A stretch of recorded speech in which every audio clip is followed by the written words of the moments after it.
So before we dive into the webinar agenda, I wanted to highlight the main takeaway from today's presentation, which is despite macroeconomic headwinds like high inflation, rising interest rates, and bank collapses, along with private market pullbacks like down rounds and valuation cuts, there will still be opportunities for fintech to continue to grow. And here are the reasons why. One is we are still seeing growth in digital adoption, which is driving demand for fintech solutions.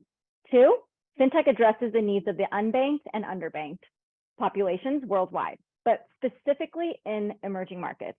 And then three, we continue to see partnerships, acquisitions, and investments from incumbents that are increasingly recognizing the potential of fintech and are seeking to collaborate to stay competitive and drive innovation. So moving on to our agenda for today, first we will start with a quick overview of CB Insights, and then we'll switch over to 5 shifts changing the fintech landscape today. And then lastly, I'll leave a few minutes at the end for a brief Q&A session. So I want to share a little bit more about CB Insights. What can clients find on our platform? And it all starts with data on technology companies. So we interview them in company briefings to learn about their products, strategy, and pricing. We interview their customers to understand why they purchased the technology, and then also try to understand how was the overall buying experience. And then we combine the qualitative information with the quantitative data points like funding and valuation captured. And then this is all done via machine learning to produce insights to help our clients understand technology markets via market maps, company profiles, vendor scorecards, and rankings. And then this allows you and your team to ultimately put these insights into action via our application, our data feeds and API, and our integration. Now let's dive into the 5 shifts we are seeing in the fintech ecosystem today. First, funding rebounded last quarter after a 4-quarter steady decline. However, almost half, roughly 43% of total funding for the quarter came from Stripe alone. Second, early stage deal share regularly dominates each quarter, but this time we actually saw it as a new high. Third, unicorn births are becoming increasingly rare. This quarter, we saw the count drop to its lowest level in 6 years. Fourth, M&A activity sees growth, especially in fintechs outside of the US, but valuations are falling. And then lastly, among all fintech sectors, banking sees a huge drop in funding while other sectors remain elevated. So let's begin with the first theme. Global fintech funding rebounds largely due to Stripe's massive late stage round. So now let's look at how fintech funding and deals are trending on a quarterly level. In Q1 of this year, fintech funding grew 55% quarter over quarter to $15 billion across 983 deals. Funding was on a steady decline for 4 consecutive quarters until Q1 of this year. So in contrast, fintech deal count declined, but only dropped 2% quarter over quarter, which is actually a much better outcome compared to the broader venture ecosystem. If we compare it to overall VC, deal count actually fell 12% from Q4 of last year. And deals, I would say, for fintech are falling at a slower pace compared to the last few quarters. So now let's actually take a look at funding with Stripe. So Stripe raised a massive $6.5 billion Series I late stage round in Q1. And if it wasn't for this one deal from Stripe, fintech funding would have come in at $8.5 billion for the quarter, which is actually still a 12% drop from Q4 of last year. So Stripe really saved fintech funding from reaching a 5-quarter low and prevented it from falling back to 2017 levels. And given our current macro environment with bank collapses and interest rate hikes and valuation cuts, layoffs, and high inflation, we should expect drops in funding and deals to continue for the next few quarters until the economy stabilizes. But we are already seeing its pace slow down among deal count, so the percentage drop the next few quarters won't be as significant as what we saw in 2022. So now if we take a look at the top equity deals for the quarter, Stripe was the only round that came in above $1 billion and represented 43% of total funding for the quarter. Stripe raised money at a $50 billion valuation, which was actually a huge decline from their previous valuation of $95 billion in 2021. So the second top deal here for the quarter actually went to Rippling, which is a workforce management startup. The company raised a $500 million Series E from Green Oaks Capital Management.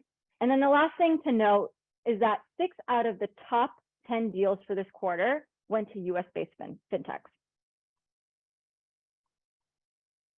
So now if we look at global mega round funding on a quarterly basis, we see the same trend where funding grew, but deals fell slightly. As a side note, mega rounds are deals that total 100 million or more. And mega round funding almost tripled quarter over quarter to total 9.2 billion across 16 deals.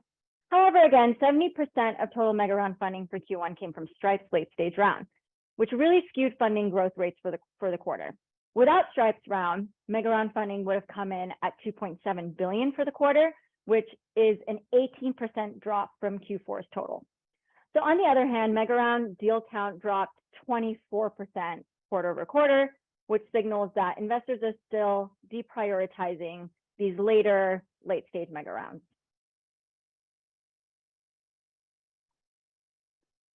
So now if we move on to mega round funding as a total of global funding, Stripe's massive round showed an increase in that percentage in Q1. So here we can see that mega round funding accounted for more than half, or 61%, of total quarterly fintech funding activity, which is almost doubling their Q4 2022 share of 34%. And again, the growth in mega round funding here is highly dependent on Stripe's round.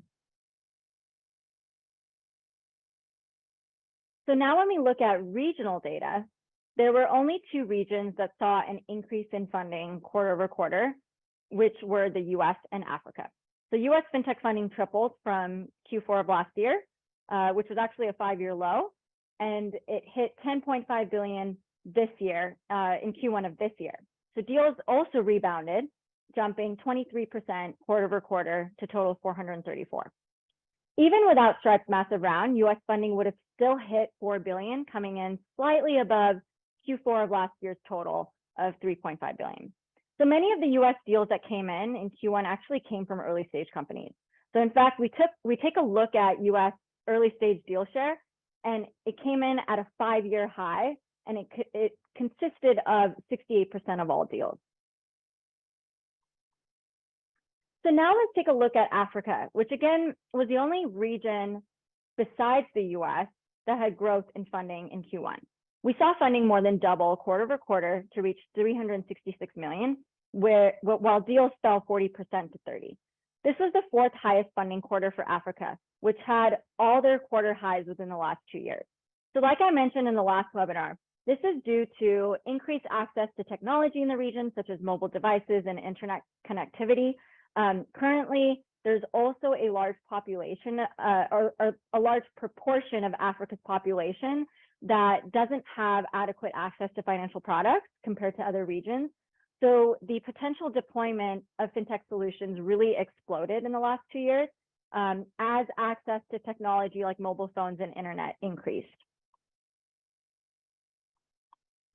So we saw mixed signals for regional fintech activity.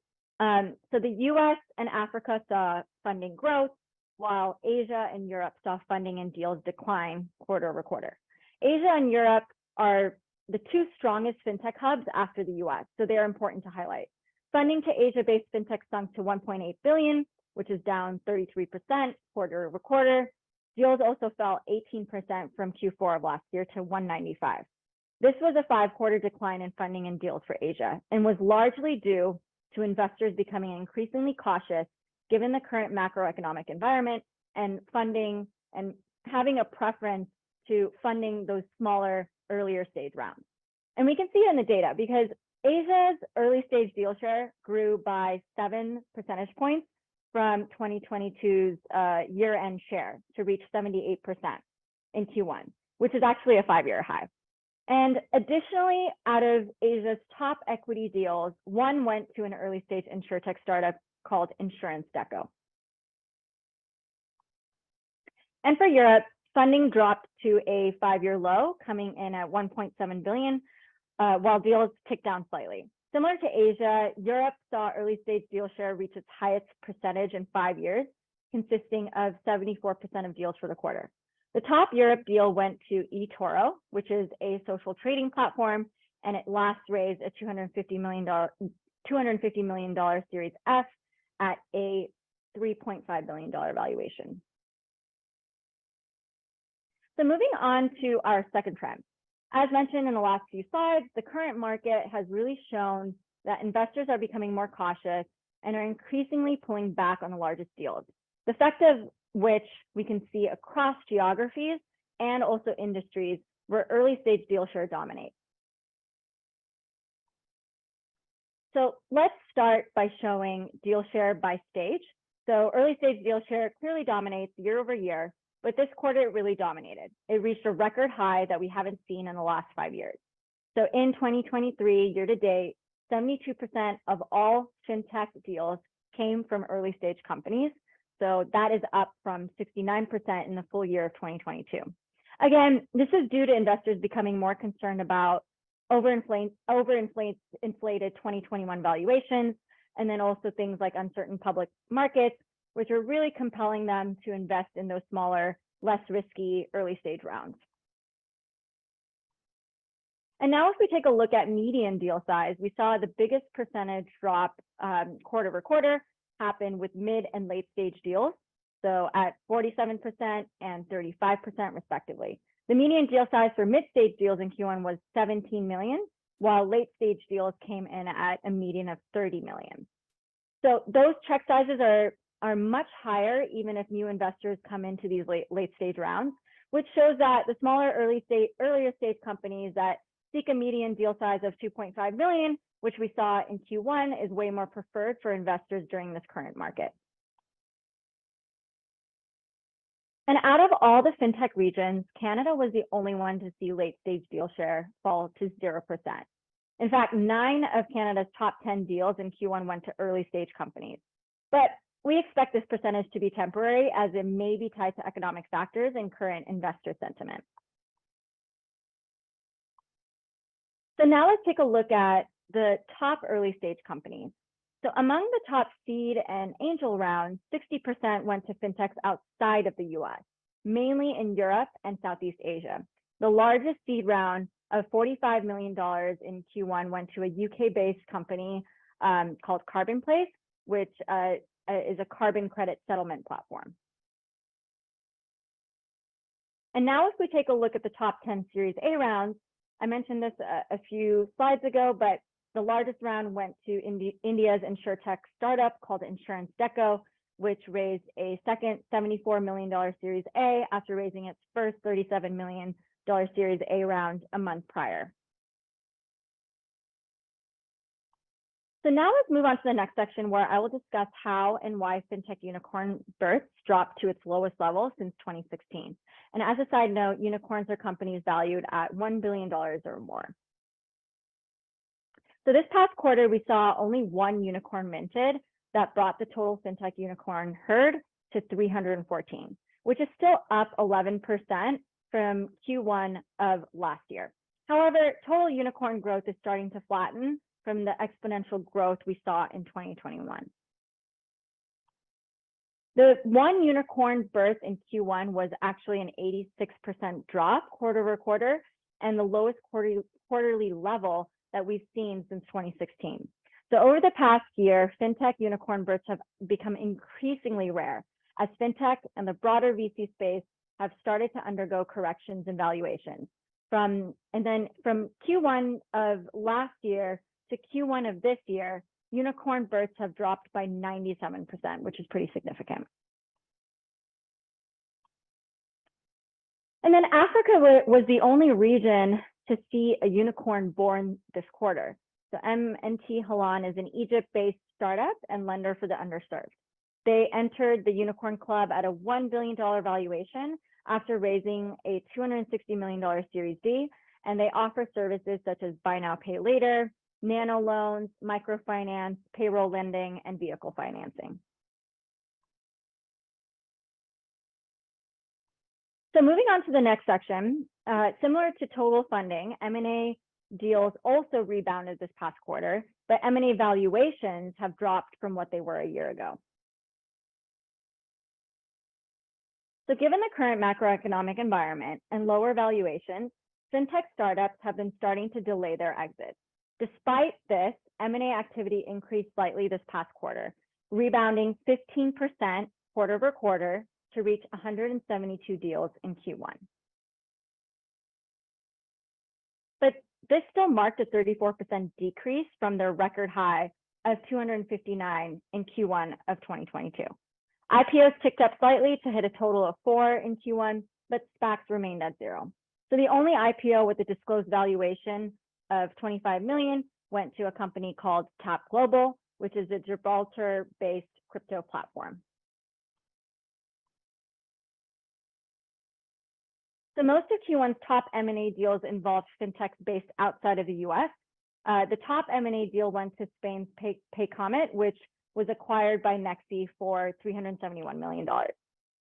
3 out of the top 10 M&A deals were actually companies based in India. So as we can see here, those acquired companies are Trillion Loans and Upwards, which play into the digital lending space, and then MyPaisa, which plays in the personal finance and management space. And so although the top M&A deals went to companies in Europe, Asia, and Latin America, the US still led in global exit share in Q1, accounting for 37% of the total. However, Europe is not far behind, consisting of 29% of exit deal share for Q1, and has actually beaten the US before in leading exit deal share, unlike the other regions. So another really important key takeaway is that for the first quarter in the past year, the top M&A valuation fell below $500 million, which shows why fintechs are delaying their exits.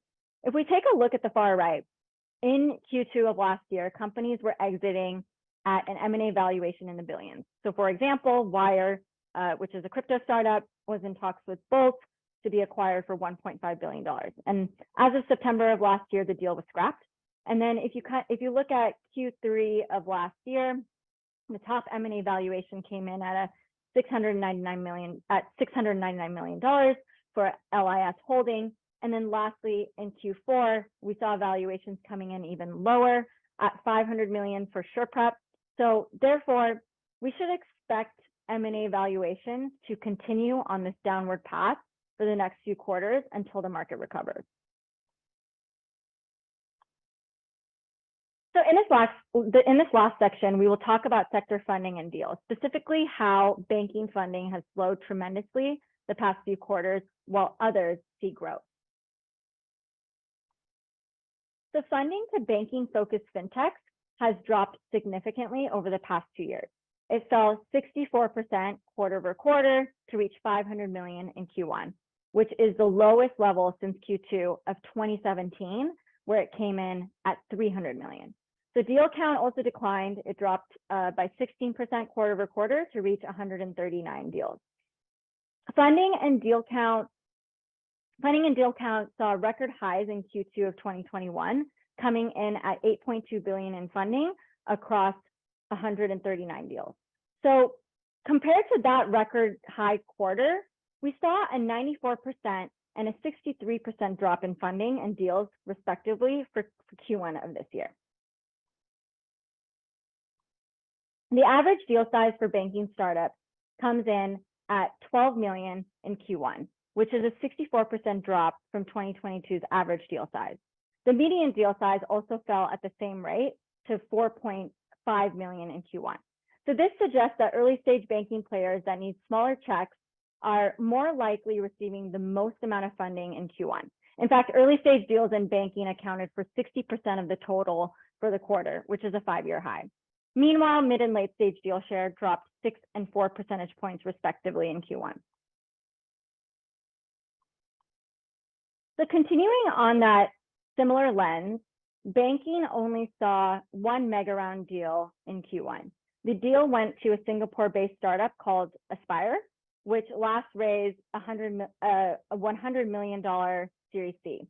And then the top early stage banking deal went to, it was a $28 million Series A, went to a company called Spiral, which is a neobank for charitable donations.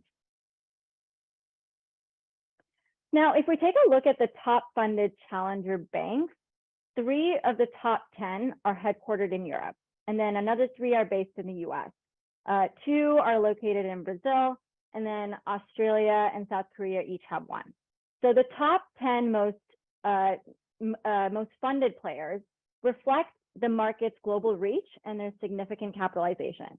So most have already raised more than $1 billion, while 3 of them, including Chime and C6 Bank, exceed the $2 billion mark. So these challenger banks grew in different geographies based on market conditions. So for example, Chime grew its customer base by 50% during the pandemic as more Americans turned to digital services. Brazil's new bank saw its customer base expand 38% in the last year to nearly 75 million. The company actually has products like mobile-based credit cards and no-fee bank accounts, which are particularly popular with young consumers and the vast underbanked and unbanked population in Brazil. So this chart actually shows why banking funding has been on this downward trend since 2021, because many of the top players raised a ton of money at super high valuations during the pandemic. And so now they aren't as focused on growth, but more so on profitability going forward. And then additionally, the barriers to entry in this market is pretty high since it's already pretty saturated. So players now have to really focus on niche products and services and find areas to generate more revenue.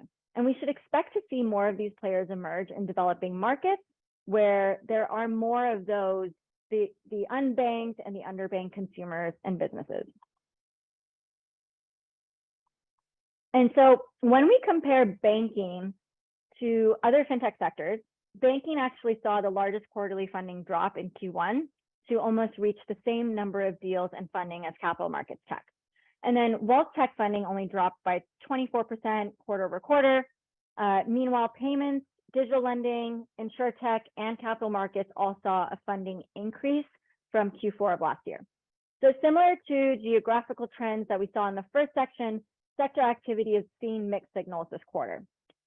And then I think the last thing I wanted to say was payments saw the most amount of funding this quarter, which is consistent with previous quarters within the last year. And I think this is due to the rapid adoption of digital payments, the market size of payments, and then also the high demand for innovation in the space. So payment funding tripled quarter over quarter, rising from 2.7 billion in Q4 of last year to 8.1 billion in Q1 of this year. And the increase was largely driven by Stripe's Series I round, which accounted for 80% of payments funding in Q1. Deal volume fell to a 9-quarter low to total 16. And then early stage deal share, however, hit a 5-year high, consisting of 74% of deals, which follows a similar pattern with banking-focused companies. As expected, based on total funding and deals, payments should be receiving more mega round deals than banking. So we saw payments have 3 mega rounds this past quarter, Stripe being one of them, and then 2 installment payments platforms that are based in Asia, Credivo Holdings, and then CrazyBee. So following a similar pattern to payments, insurtech also saw a funding increase by 40% from Q4 of last year. This came after a 4-year record low. Deals also ticked down 5% from 112 to 106. So it's following that kind of similar pattern to payments where funding was up, but deals are down. This funding growth is actually noteworthy because overall global venture funding was down 13%. And similar to banking, InsurTech saw only one mega round deal for this quarter, which went to a company called Gravy. This is basically a health benefits and InsurTech platform for employees and employers. And the company last raised $179 million Series F round.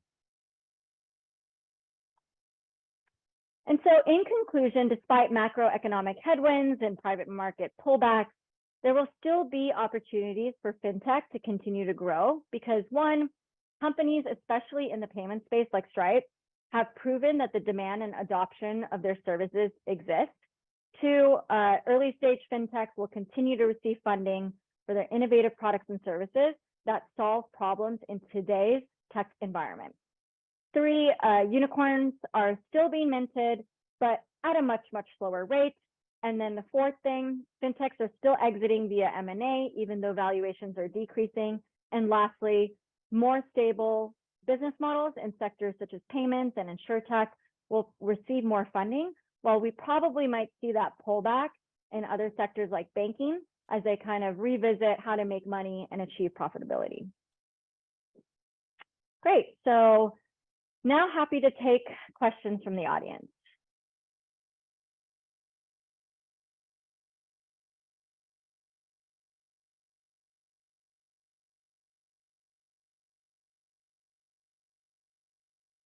Okay, cool. So there was one question that I see here. How do you see the fintech landscape evolving over the next 5 years? Yeah, so that is a great question. I think we have to look at it in a couple of different ways. So one is, kind of that macroeconomic valuation standpoint. We're seeing that credit is tight, rates are high, and tech valuations are really based on some future state and future cash flows. And those kind of future cash flows are being discounted at a very, very high rate, which is actually impacting their valuations. So the current climate with bank failures is really, really not helping. I think we will probably continue to see valuation cuts, especially among the banking players. That's the first piece. I think the second piece is just more around a business model standpoint. So we looked at challenger banks in the last section, but challenger banks, digital lenders, they use a type of business model that is more balance sheet driven, or considered more of as like a spread business. So for example, traditional banks, they earn money by taking deposits and lending out money at higher interest rates, right? So those types of businesses might face challenges in the current market, and they may face even more challenges in the developed market or in the developed world.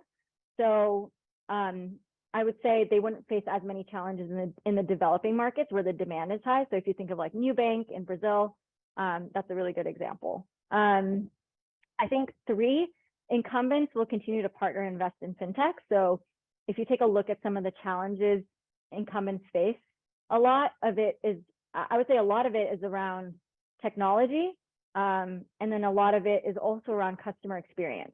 And so we are seeing these new innovative technologies emerge now, like generative AI, API, and back-end infrastructure players, embedded finance, biometric payments. All these types of different technologies will be super important for incumbents to actually adopt to be able to actually stay competitive.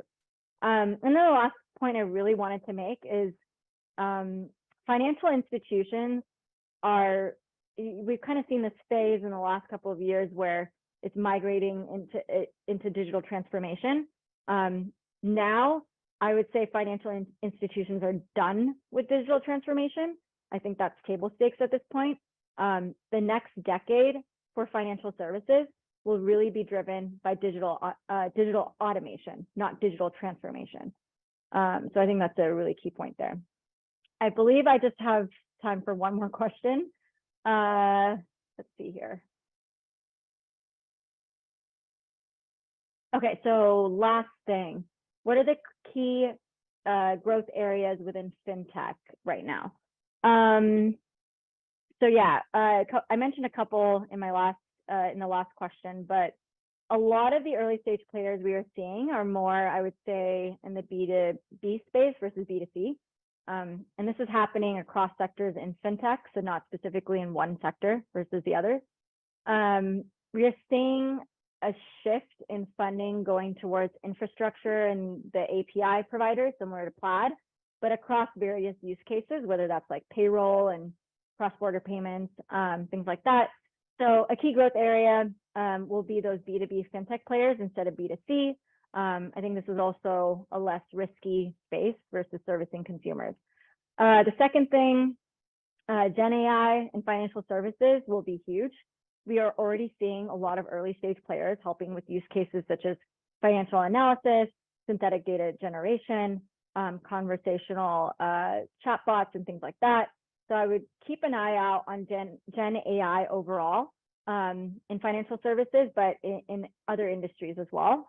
And then I think the last piece is just we should see a lot of growth happening in emerging markets like Africa, which I mentioned in the webinar, Brazil, parts of Asia, especially Southeast Asia. I highlighted a bunch of these companies during the presentation. So these are going to be huge growth areas for fintech, especially to enable financial inclusion. Great. I believe we are at time for questions. So thank you again for attending, and we will send the recording in 24 hours.